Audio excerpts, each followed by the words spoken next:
If you missed everything that happened during today's session, don't worry. We're getting you caught up right now on the only stocks that you need to know about today. It is time for your top 10. Coming in at number 10, Herbalife up 1%. Activist investor Carl Icahn boosting his stake to 15.5%. Don't forget, Carl came on this show. Yep. He said he was interested in boosting it. At that point, he had 13.6%. He told me, I want to, keep moving forward with this company. He had purchased he had succeeded in getting the right to purchase as much as 16%. So there may still be a little bit more room there. Carl Icahn upping his stake, 15.5%.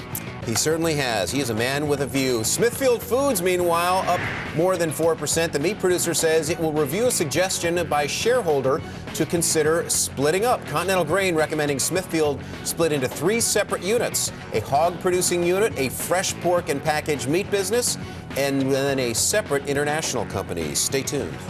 At number 8, we've got Penney. That's up about 2%. The department store chain is cutting an additional 2,200 jobs to trim costs. In addition to the 19,000 that have already been cut, the positions to be eliminated. They include back office administrators in stores and district offices, as well as store leadership positions. Number 7, Navistar, another company in Icahn's portfolio, climbing more than 10%. JP Morgan upgrading the truck and engine maker to overweight from neutral and nearly doubling its price target to 45 from 23. The firm citing the progress Navistar is making on turnaround plans. Beautiful trucks. God, I love looking at those trucks. All right, Royal Caribbean down 3% today. The company saying 105 passengers on the Vision of the Seas cruise liner became ill with a stomach bug thought to be norovirus. The ship is now docked in Port Everglades, Florida. It has gone through an extensive and thorough sanitizing and is scheduled to depart later this afternoon. Why anyone goes on a cruise these days? It was Carnival last month that had the problem. I don't know. It just, it's At least those people aren't trapped. At least they were able to dock and get off that boat. True.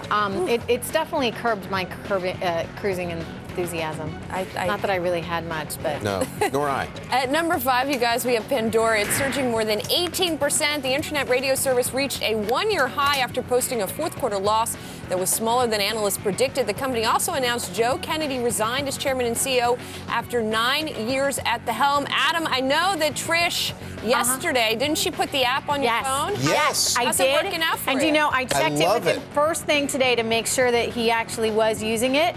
Right there. He's got it.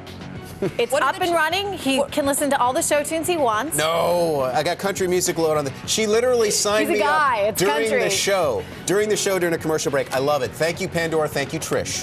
You're welcome. Anytime. Doing my part. Number 4, News Corp up about 2%. Rupert Murdoch's publishing spinoff will be armed with $2.6 billion in cash and no debt. The cash pile could come in handy for acquisitions or just to shore up the publishing business, which includes the Wall Street Journal in the U.S. and the Sun in the U.K. MetLife, the life insurer, rallying nearly 5% today as bond yields jump after the unemployment hit a 4-year low. Interest rates near record lows have pressured income at the insurers, which invest funds from policyholders in bonds and other assets looking to make payouts in the future.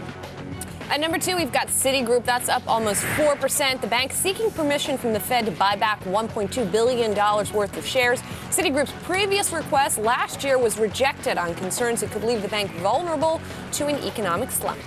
And it brings us to our number 1 stock of the day. Right now, it's McDonald's. McDonald's trading up 1.6%. The fast food chain jumping to its highest level in almost a year after reporting February sales at stores open at least 13 months fell less than analysts estimated. Low prices kept consumers coming back amid a weak economy. Plus those really tasty fries.